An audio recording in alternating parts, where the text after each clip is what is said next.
He-Man.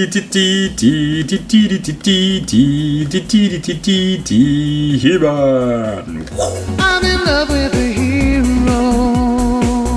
I'm in love with the one who will. Oh my god, boys and girls, ladies and gentlemen, I have Battle Ram for the Masters Universe Classic Series. And includes an exclusive Man-at-Arms. Before I open it up, you can see this Ponytail Man-at-Arms. The caption on the front says, Battle Vehicle for He-Man launches a battering ram. Jet Sled separates from launcher. Major shout out to my buddy Derek. Derek, thank you for getting me this. I was not expecting it. This is an awesome Christmas gift. Can we appreciate how beautiful the schematics look on the back? It has custom Griffin mold, custom defense blaster, Tadorium anti-blockade launcher, modified trifold Type 4 engine, Eternium enhanced wheel covers, launching Jet Sled adapter, also impact resistant panels, hover pad, and this was made by Duncan himself. This is so incredibly cool and I am dying to open this up, so let's get to it. And here it is. You can see mustache ponytail Duncan with both of his arms having armor on it. Being that he's a master of arms, he's got the silver mace and he also has a couple weapons on the back, including his more standard mace and a silver gun. I'm just going to put him to the side for the time being so we can look at the awesome Battle Ram itself. Look at this. The detail is amazing. The original 1980s toy counterpart only had sticker decals. This is sculpted in and you see different paint apps on it too. All across the board on this, I'm really impressed with how much they put into it. Look at this back view. I never even thought about this design. You can see there's two different handlebars on the back so that another figure can have access to the back.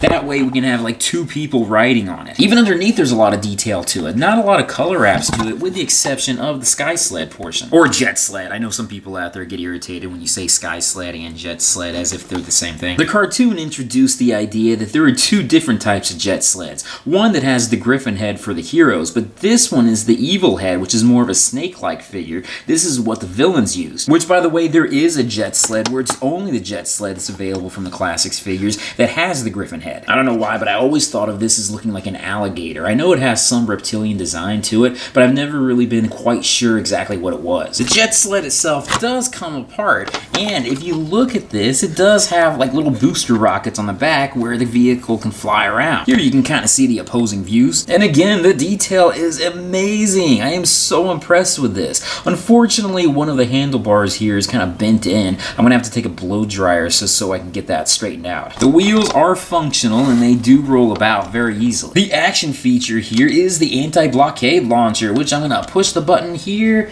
and bam, bada bing. Close-up view of the launcher. Damn, again, I'm really impressed. Here's an aerial view of the vehicle. You can see the different colors being striped out along some of the ridges, with these weird designs also being sculpted into the side. I know it's not supposed to be, but the first thing I think of when I see this is Thundercats. The exhaust pipes on the side look like they're out of sync, and when I look underneath, it does actually have an appearance where some of them are warped out of place. Whereas on the other side, it does look as though they're perfectly in sync though. Just to show what a standard figure would look like on the Jet Sled, here's He-Man. And I can't leave out poor Man-at-Arms. I mean, he came with the vehicle. You can see that both of them fit on fairly nicely. Oh my god, be careful, he's gonna blast you. All in all, I love this vehicle. I mean, damn, they really did such a great job. The sculpt is badass, and I love the paint apps. I really wish I had my Castle Grayskull out so that I can show a comparison next to it. Unfortunately, it's in a box, and I really don't think I can get it out at the moment, but I think that this would look really nice right next to it. Anyways, that's all I can really say about this vehicle. As you can tell, I love it. I think it's incredibly awesome. Derek, again, thank you so much for getting me this. If you're interested in getting it yourself, it was available on MattyCollector.com. I'm not really quite sure if it's still available there or not. Sometimes they bring out some old stock, so maybe you can get it there. Otherwise, you can go to some third-party sites like Amazon, where you may have to pay slightly inflated prices, but if you're a Masters Universe Classics fan, I think it's totally worth it. With that, I will join you guys in another video very soon. Thank you for watching me here. Check out my Patreon site, my social media sites, my websites, and everything else out there. Peace, love, namaste, and I'll see you guys later. Peace. Love with the one who will always win. He's a prominent. Poor Man-at-Arms. Some people don't like the idea of him having a ponytail. I think it's pretty fitting on him. In fact, when he takes off his helmet and seeing the ponytail underneath, I think that's something that goes pretty standard with him. I wouldn't like him with short hair.